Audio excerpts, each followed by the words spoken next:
Want to stop juggling spreadsheets, calendars, and a dozen apps just to run your rentals?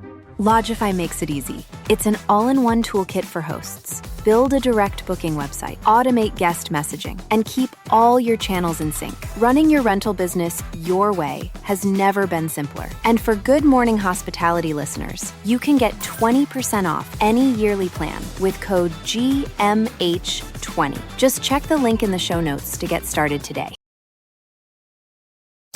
Welcome to Good Morning Hospitality, your one-stop shop for the latest news, noteworthy trends, and thought-provoking discussions across the industry. From hotels and short-term rentals to all things travel and hospitality, you'll find each episode equips you with the information that you need to start your week. Join us on Good Morning Hospitality every Monday, wherever you get your podcasts.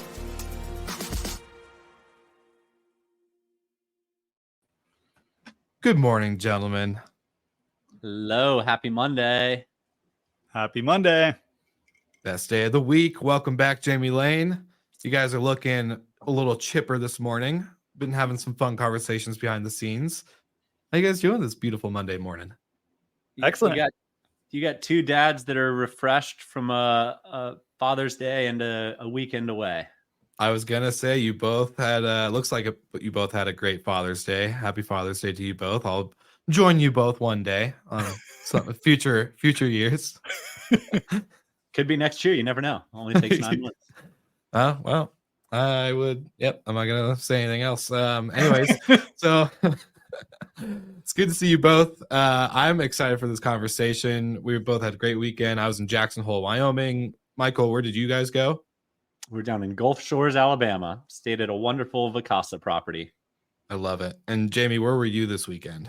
Yeah, I was up in North Georgia working on my new vacation rental that I bought and put in some sweat equity, getting the house up and running, putting together some furniture, working on the yard, and getting our design ideas together, normal short-term rental stuff. The chief economist. How did you get dirty. more? Sorry, Will. Yeah. How did you get more tan in North Georgia than I did at the beach? One, I think it's and I won't say anything. Biology. Genetics. Yeah. Could be. It was also 95 here in Georgia this weekend, so it was a hot one. Yeah, that's no bueno for me. I'm good. I'll pass.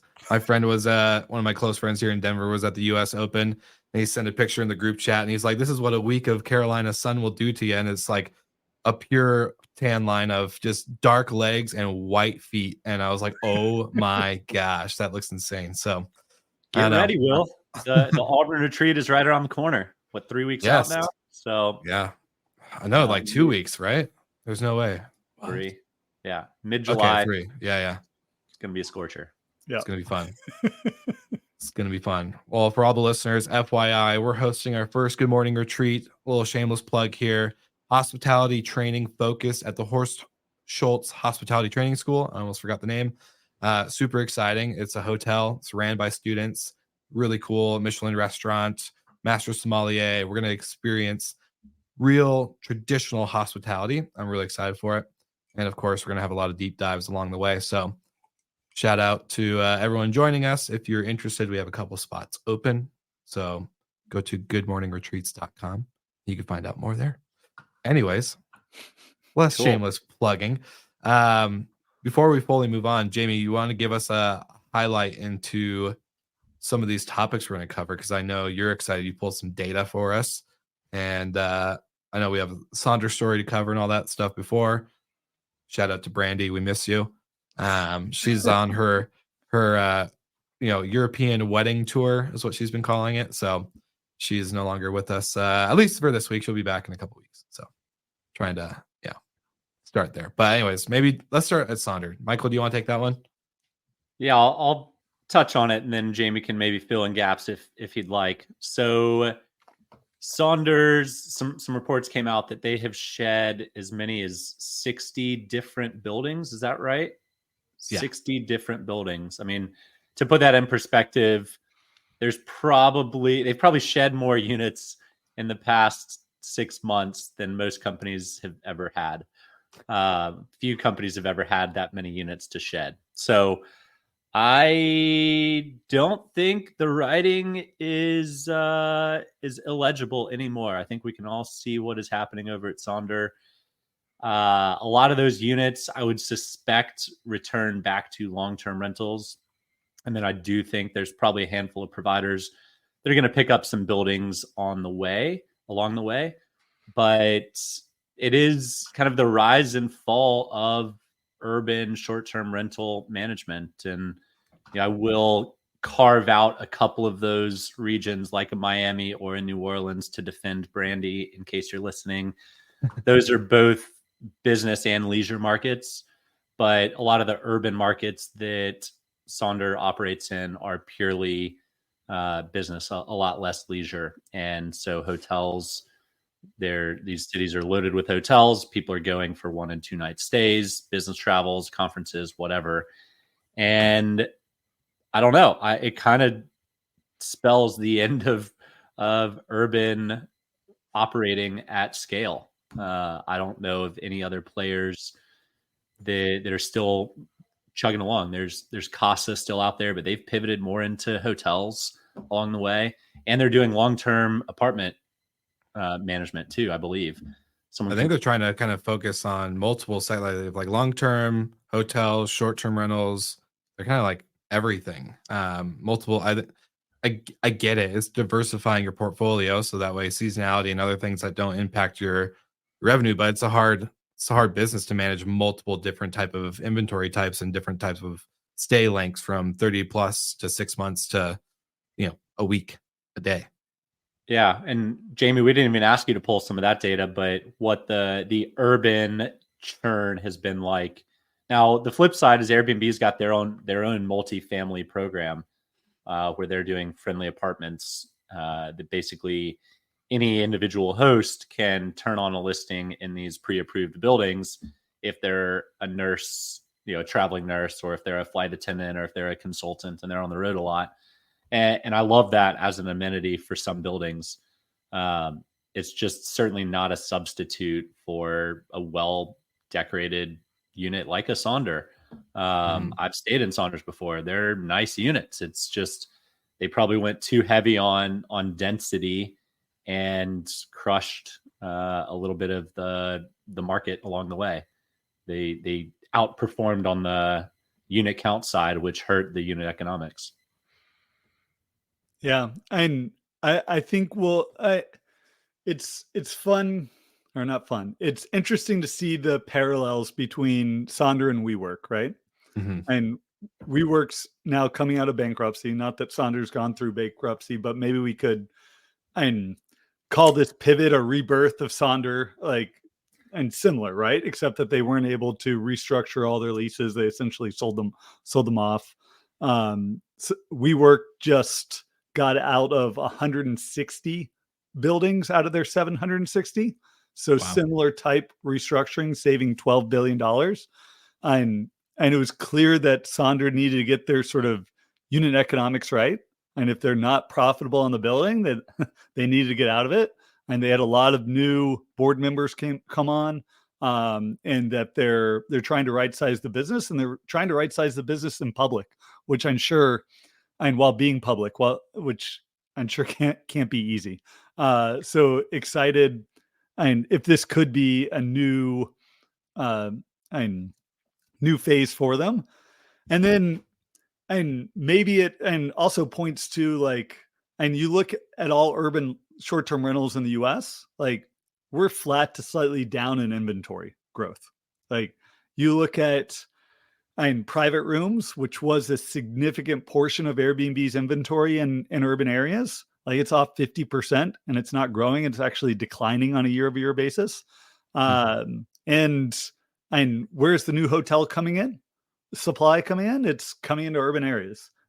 That's where developers are continue to develop, and we're seeing that the hotel industry is better poised to compete in urban dense areas where they take over entire buildings. They have the efficiency of the hotel, and I can still get behind the Sonder model of labor light. Like that's what Casa is doing. That's what quite a few of the urban managers are doing. But it's also what now a lot of the hotels are trying to do of, and how do we really pull back on the labor expense, automate as much as possible, lean into technology.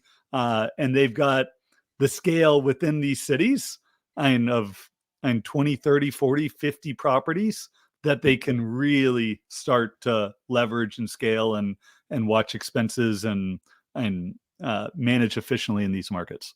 Yeah, Marriott Apartments, perfect example. They learned this model and they have a better model because they've franchised it. And there's only a couple of franchise companies in the US. There seems to be more and more.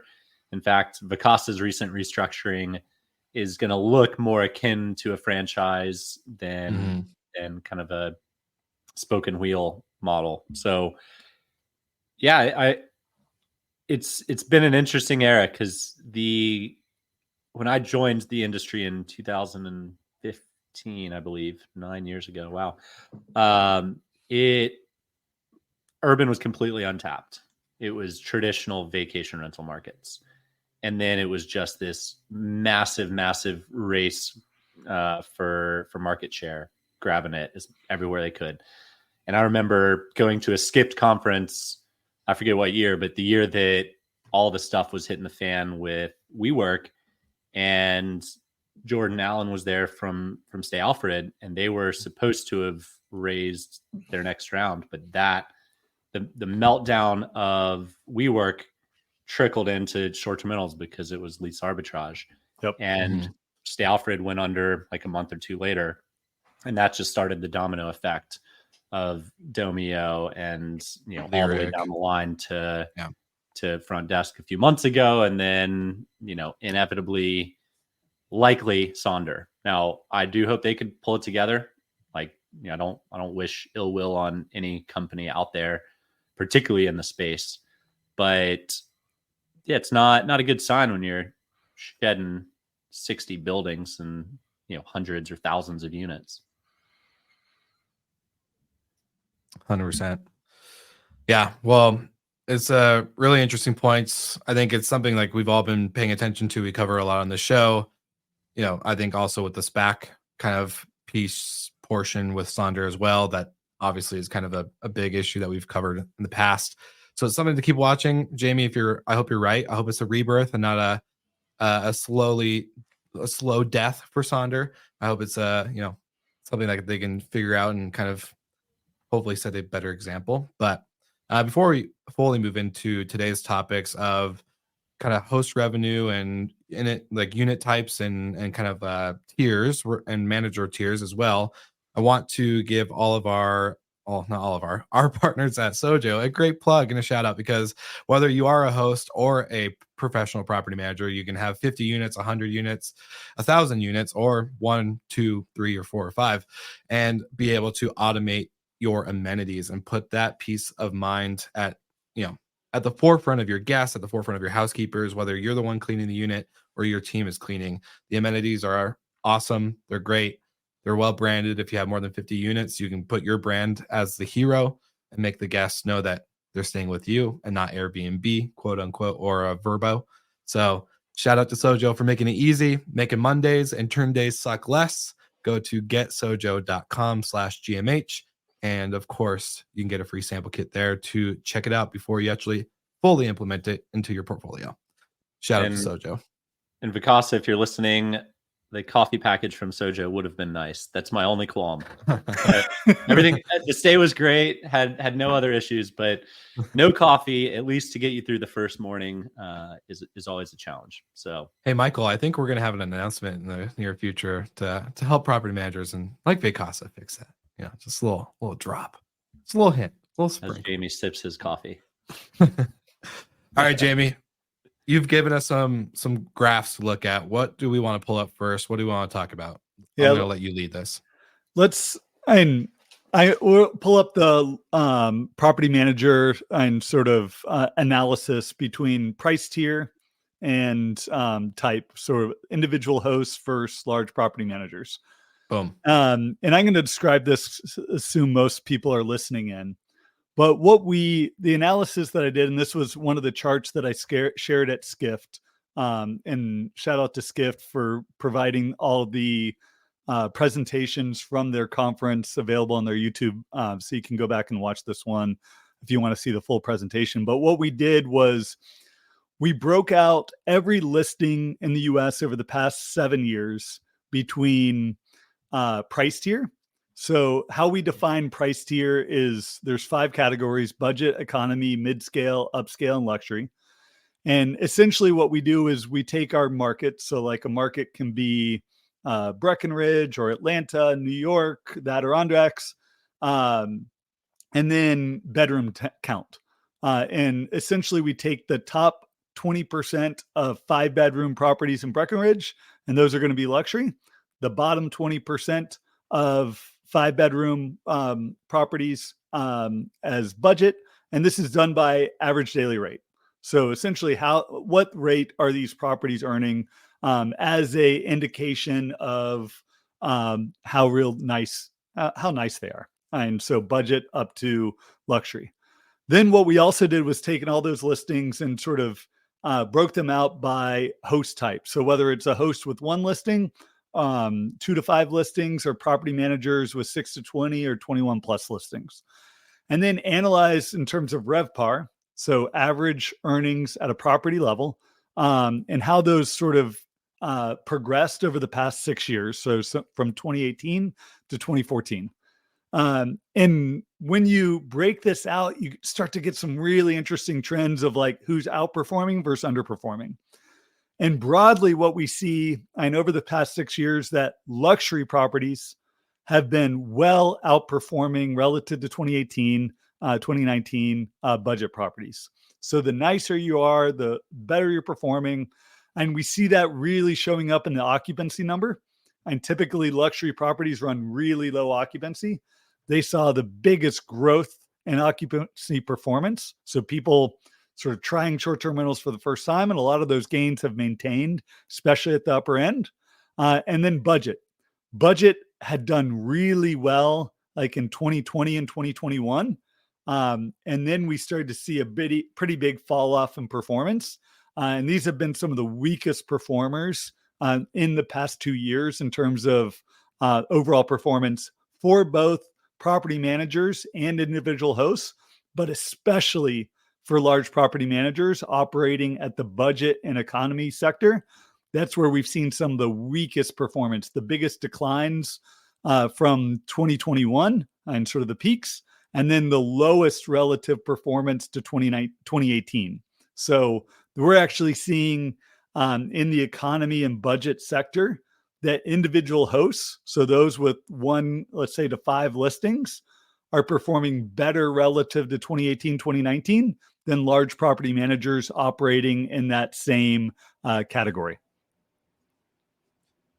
Really interesting. Michael, I would love to know your thoughts. Obviously, you've been in the industry for a while. I can make a comment, but I probably should hold my tongue. Luxury is recession proof, and we're in an inflationary period where budget's going to take the biggest hit. People are getting priced out of too much, and the first thing you can trim out is your 1 or 2 vacations a year. True. And when we sort of compare this with what's going on in the hotel industry, you look at hotel demand, and STR, the hotel data provider, has been tracking economy, budget demand going down, actually receding, pulling back for 12 consecutive months now. And in the lowest tier, it's like down 6%. Like this isn't just like a slight pullback in demand. We're seeing pretty severe pullbacks, and it's not any one market type. It's really across the board. And you look at sort of the economic data, and employment's growing. But when you look at sort of pandemic savings, so we all got a lot of stimulus checks. You look at how much of those savings are still around, essentially in the lowest income tiers, and all that excess savings has entirely been burned off now. There's still some excess savings for those in the upper income quartiles. So those making more than $150,000 a year. And we're seeing, I think, that start to play into travel demand and people's ability to still take 2, 3, 4 vacations of pulling back. And typically you see it, not that people aren't vacationing anymore, but they either bring down the quality of the trip or they cut down on the timing. So maybe you were going to go for 6 days. You only do 4 now. I was going to stay in a mid-scale property. Now I do an economy one. And that trade down can, in a lot of times, show up in the pricing that you're able to get at the property, because people are still booking. They're waiting longer. They're trying to find a good deal. And as we know with revenue managers, the longer people wait, and the more higher propensity that is that you start to cut rate as you get closer to the stay date. And that's really what we're seeing on the budget side now, is significantly bigger declines in ADR over the past year compared to all the other property tiers. So is it safe to say, we talk on the show a lot about diversifying your distribution strategies. Is it safe to say diversifying your unit type or price point is a good idea or a bad idea? I mean, I think you've got some massive, super strong incumbents, Moving Mountains or 360 Blue, in certain markets that are just upscale or just luxury. But then you've got the flip side, some of the national managers that are pretty much just budget or economy. And it does tend to be the more national you are, the more you skew towards the higher unit count, lower profit per unit, essentially. Yeah. And the more market specific tends to be more higher end luxury. And I think part of that's because they can pick and choose their units and just shed the bottom 10% every year. Whereas the national ones, all they care about is growth and scale, and they'll take literally any contract they can get. But if you're a property manager sitting with 20 units or 50 units today, Jamie, in the data, is it smart just to go for as much luxury and upscale as possible? Or is it smart to kind of have a well-distributed portfolio set? Well, I think it's your brand and what you're trying to go after with your brand. Because remember, what is a brand? Like, it's essentially a promise to the guest of the type of quality that you expect to get. So if you get like a Moving Mountains or 360 Blue, like someone knows the quality that you're going to get with that. When you go with some of the larger national brands, like you're maybe not expecting the top tier quality, but you're expecting a better price. And you're expecting maybe better value associated with that overall stay. And that's sort of, and you see it in the hotel industry. Like you look at, and maybe a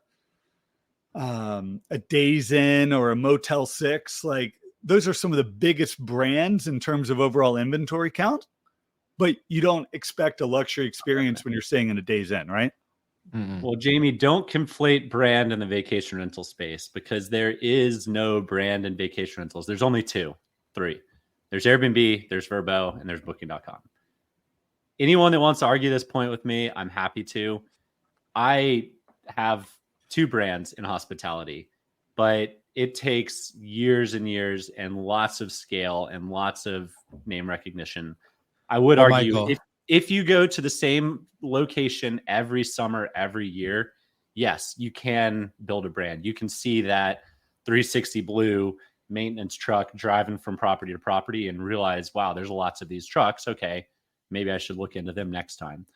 But the consistency side, people are still looking to the Airbnbs and Vrbos of the world for booking. And that is the brand that they associate with. Now, I'm with everybody. I'm on team property management side. But that said, I remember chatting with the CEO of Wyndham years ago, and she said, well, we're the only brand in vacation rentals. And this was 8, 7-8 years ago. And I looked at her and I said, no, you're not. And I can stop anybody on the street that we walk past right now. We were in New York or something, and ask them if they know that Wyndham has vacation rentals, and everyone's going to say no. And that Airbnb is the brand in vacation rentals for millennials. And then for, our parents' generation, Vrbo is the brand. Mhm. It's funny to hear my parents say, yeah, I just booked a Vrbo. And it's not something you hear often from our generation, but it is very much so from our parents' generation. So yes and no. Like, if you do truly, truly want to lean into building a brand, then yes, it does matter. But I think, I don't know. I think if you've been in the market a long time and you can pick and choose, yes, build your brand, start shedding the bottom units, work towards upper scale and luxury. But if you're starting out, what builds your brand is going to be unit counts. It's not going to be 10 of the best units. It's going to be 100 units, and then 150 units, and then 200 units. And then you can start shedding the bottom ones and move towards the top. I slightly disagree in the sense of, like, I think you could build a brand, not at a national level where you could pull anybody off the street and just be like, have you heard of a Vacasa or blah, blah, blah. I do think, and I will say this because I was on the STR Secrets podcast in May for recreation rentals. We had more direct bookings because we built a good brand with our guests and our past customers and their families and all that other stuff. We had more direct bookings than Airbnb and all the other OTAs combined. So, like, I think you can build a brand. I want to clarify that. I think there is all the property managers and hosts out there. You can build a brand, not a huge scale of like going public, and you're still going to be quoted as an Airbnb every now and then, but your guests will choose and understand that there are properties that they can stay with you, whether it's in one location or in multiple. I do want to say that you can build a brand, and it doesn't need to be a Nike or an Airbnb, but there is an ability to play. And you know this, Michael. You built a brand. You built two. Yes. So I think there's a slight caveat there. By building in a database of past guests to email out, that I would argue that's somewhat building an e-commerce site versus a brand, right? Which is great. There's absolutely nothing wrong with it. We all want direct bookings. That's the easiest way to get direct bookings, is market past guests. The brand building is like when people associate X with Y. Yes, but also Jamie said it's a promise to what you give to your customers, and we've given I'm defending that side. I think you have to understand it's not. I don't know. I don't fully agree. I don't fully agree. I think, and where I lean in heavily and agree with Michael, is that you can build local brands, and that's where you see it in the data on the luxury side of, like, when you look at the property managers actually operating in the luxury price tiers, it's the small local regional brands that are crushing it, or that I see really doing really well in the data. And they're still down and coming off the peaks. But they're the ones that are still outperforming relative. And if I was building a brand today, that's where I'd love to compete. If I was on the budget or economy side, where I'm competing on price and I'm competing with individual hosts that maybe aren't as good as revenue management, not using pricing tools, and maybe they've just and have a lower base rate, but much better amenities. And that was my other question. I know we're running out of time, of like, what defines luxury? What defines budget? Like, is it that you have a pool, that you have a hot tub, that you've got luxury finishings? Like, their DNA defines it. It's the top, it's the percentiles, right? Yeah, but like there's no industry standard of defining what's luxury. And that's in the eye of the beholder, right? And luxury has a service element to it, though. It's not just the nice home with the finishings and the amenities, but I feel like there is a human service portion to it. Would you say that it, like, has a big factor for it? Because I've stayed in maybe budget or economy. It's not really any service. It's like, hey, here's your door code. I hope you have a great stay. Let us know if there's any issues. Like, that's it. But you stay at a Moving Mountains, they're trying to schedule you ski lifts and shuttles and private chefs if you need it, and So, like, I don't know. I think there's a little bit of a differentiator on top of the actual unit itself.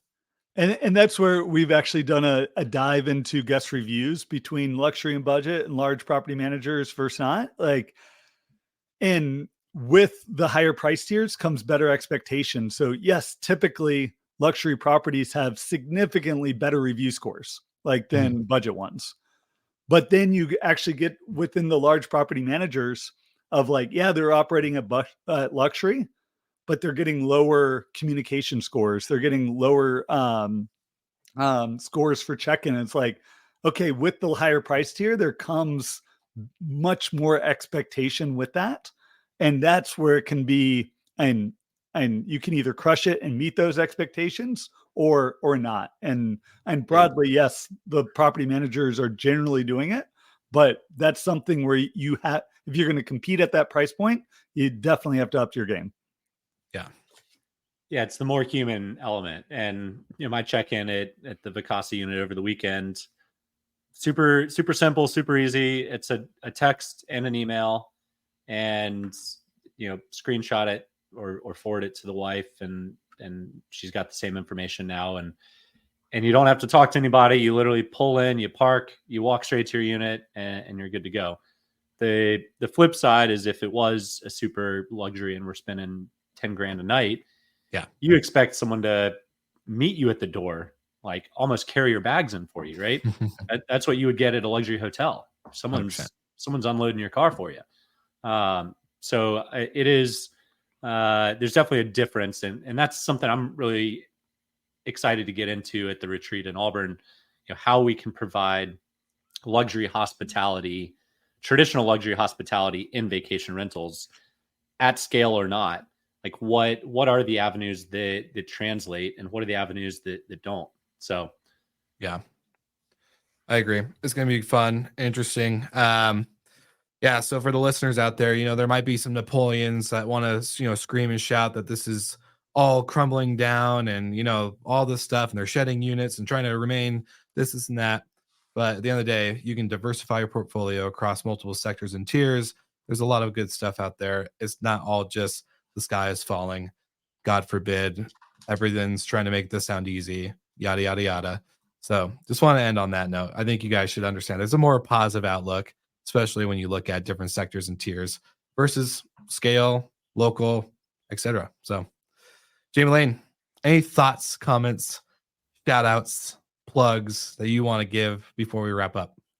Excited to be going out to Denver next week. I'll be at the STR Summit by the Real Estate Robinsons. So hang out with a lot of those individual hosts trying to up their game. So excited to give them an outlook on what we're seeing happening right now and get their perspective on this chart and see where they think they're underperforming or outperforming versus the property managers that they compete with. I love that. Well, I can't wait to have a cup of coffee or maybe a cocktail or beer with you while you're here in Denver. I love it. I'm always happy when you're in town. What about you, Michael? What do you got? Anything fun? Just heads down, cranking away. Same old. I love it. You're always heads down. Just a builder. Just building. It's always building. Founder life. I love it. All right, guys. So thanks for taking the time this beautiful Monday. Jamie, we love having you on. We miss you, Brandy. I know you're listening, so shout out to you. Have fun in Europe. Keep traveling. Be safe. And for all of our listeners, like, subscribe. Make sure to tune in tomorrow for GMH Europe. And then, of course, our hotel crew with Steve and Sarah on Wednesday morning, same time, 7 a.m., 10 a.m. And, of course, like always, we'll see you guys again next week.